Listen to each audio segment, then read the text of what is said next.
আসসালামু আলাইকুম। Hello viewers, কেমন আছো সবাই? আল্লাহর রহমতে নিশ্চয়ই ভালো আছো, সুস্থ আছো। আমরাও ভালো আছি আলহামদুলিল্লাহ। আজ নতুন একটি দিনে নতুন একটি ব্লগে তোমাদেরকে স্বাগত জানাচ্ছি। আজ আমরা একটু বাইরে বের হব, শপিংয়ে যাব, এছাড়া কাপড় বাসায় যাব। এদিকে দেখো আরাফ অস্থির হয়ে গেছে বাইরে যাওয়ার জন্যে, টাটা দিচ্ছে, বাসে যাবে বলছে, খুবই পাগলামি করছে। ওকে একবার রেডি করে দিলে সে তো আর স্থির থাকবে না, বাইরে যাওয়ার জন্য খুবই পাগলামি করে। তো আমরা বের হয়ে পড়েছি। অনেক সময় আমাদের রক্তের সম্পর্কগুলোর কাছ থেকে বিভিন্ন কারণবশত দূরে থাকতে হয়, আর দূরের মানুষগুলোই আমাদের একটা সময় আপন হয়ে ওঠে। আপুর বাসার কাছে চলে এসেছি। আপু যদিও আমাদের রক্তের সম্পর্কে কেউ না, তারপরে অনেকটাই আপন।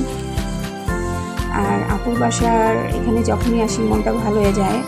বাসার চারপাশটা এতটাই সুন্দর যে দেখলে মন এমনিতেই ভালো হয়ে যায়। আর এই জমিগুলো একটু নিচু, বর্ষার সময় এখানে পানি উঠে যায়, এই জন্য একটি কাঠের সাঁকো দেওয়া আছে।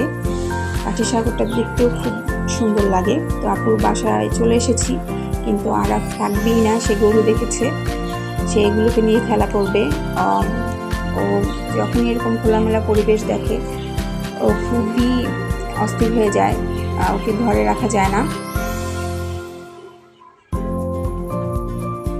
ও এতটাই আনন্দিত হয়ে যায়, খুশি হয়ে যায়। ওর খুশি দেখলে আমাদেরও মনটা খুশি হয়ে যায়, ভালো লাগে।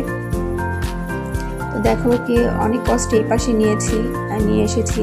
ওইখানে একটি বাছুর গরু ছিল, বাছুরটা ওদেরকে দেখে লাফালাফি করছিল, যদি ওদের গায়ে লেগে যায়।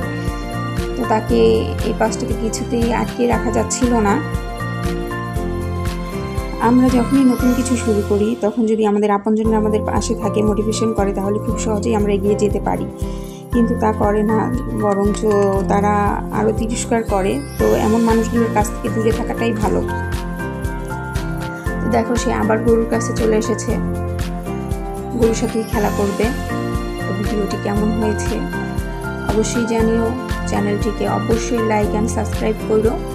তারপর আজ এ পর্যন্তই। সবাই ভালো থেকো, সুস্থ থেকো। ভিডিওটি দেখার জন্য অসংখ্য ধন্যবাদ। আল্লাহ হাফেজ।